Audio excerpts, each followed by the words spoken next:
এক মহিলা হঠাৎ দুইটা সবজি কাটার ছুরি হাতে নিয়ে সবার সামনে থাকা ঘরে ঢুকে পড়ে। শাশুড়ি আর স্বামীর চোখের সামনেই সে রজাই সরিয়ে শ্বশুরের শরীরে একের পর এক নিখুঁত আঘাত করতে থাকে।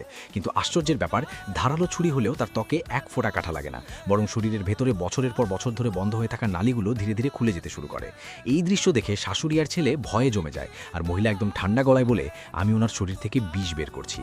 স্বামী আতঙ্কে চিৎকার করে ওঠে, এটা পাগলামি। সে ভাবতে থাকে তার স্ত্রী শ্বশুরকে মেরে ফেলবে, কিন্তু বাস্তবে সে ব্যবহার করছিল আসল জিফেং দাফা, এমন এক চিকিৎসা কৌশল যেখানে যত নিখুঁতভাবে আঘাত করা হয় শরীর তত দ্রুত সুস্থ হতে থাকে।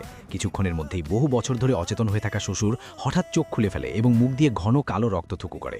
এই দৃশ্য দেখে মা ছেলে দুজনেই পুরো শকে চলে যায়। এই অদ্ভুত ক্ষমতার কারণ একটাই, এই শরীরটা আসলে তার নিজের নয়। আগের জন্মে সে ছিল জিয়াং শহরের কুখ্যাত নারী ডন। তার মার্শাল আর্ট এতটাই ভয়ঙ্কর ছিল যে কেউ তার সামনে দাঁড়াতে পারত না। একাই সে 4টা বড় গ্যাংকে এক ছাতার নিচে এনেছিল। কিন্তু ভাগ্যের নির্মম খেলায় তার সবচেয়ে বিশ্বস্ত শিষ্যই পেছন থেকে বিশ্বাসঘাতকতা করে। মারাত্মক আহত হয়েও সে শেষ শক্তিটুকু দিয়ে সে শিষ্যকে মেরে ফেলে। মৃত্যুর সময় তার আফসোস এই ছিল না যে সে প্রতারিত হয়েছে, বরং কষ্ট ছিল এই যে পুরো জীবনে সে কখনো কোনো পুরুষের হাত ধরেনি। সম্ভবত সেই অপূর্ণতাই তাকে দ্বিতীয় জীবন এনে দেয়। চোখ খুলতেই সে বুঝতে পারে সে এখন এক নতুন শরীরে। ঠিক তখনই এক লোক তাকে উত্ত্যক্ত করতে যায়। সেই মুহূর্তে হুইলচেয়ারে বসা এক যুবক এসে আক্রমণকারীকে ধাক্কা মেরে তাড়িয়ে দেয়। তার নাম শুনেই সে মহিলা বুঝে যায় তার জীবন এবার পুরো বদলে গেছে। এই শরীর সুন্দর, কোমল আর ভঙ্গুর। সে বুঝতে পারে সে পুনর্জন্ম নিয়েছে। এই শরীরের আগের মালিক ছিল এক ধনী পরিবারের মেয়ে যে লিন গ্রুপের দ্বিতীয় ছেলেকে ভালোবাসত। কিন্তু সেই ছেলে বিয়ের দিনই 40 বছরের এক মহিলার সঙ্গে পালিয়ে যায়।